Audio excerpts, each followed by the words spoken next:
पावसाळ्याच्या अनुषंगाने वीज पडण्याच्या घटनांमध्ये सातत्याने वाढ होत आहे। या पार्श्वभूमीवर भारतीय हवामान खात्याने विकसित केलेलं दामिनी ॲप विजेपासून संरक्षणासाठी एक महत्त्वाचं साधन म्हणून समोर आलं आहे।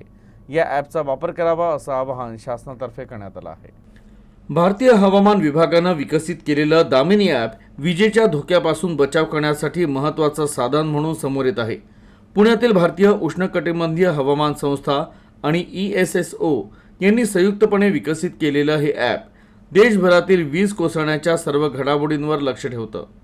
दामिनी ॲप वापरकर्त्यांना त्यांच्या सध्याच्या स्थानापासून 20 ते 40 किलोमीटरच्या परिघात वीज कोसळण्याची शक्यता असल्यास GPS द्वारे अलर्ट पाठवते।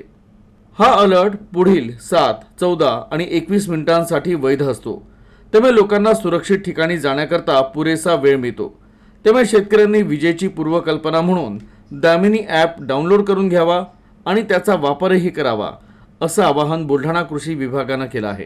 आजकाल मागच्या 8-10 दिवसांमध्ये आपल्या जिल्ह्यामध्ये वीज पडण्याचे प्रकार जे आहेत ते वाढलेले आहेत आणि ह्याच्यामध्ये दुर्दैवाने काही ठिकाणी जीवितहानी आणि काही ठिकाणी पशुधनाची हानी सुद्धा झालेली आहे।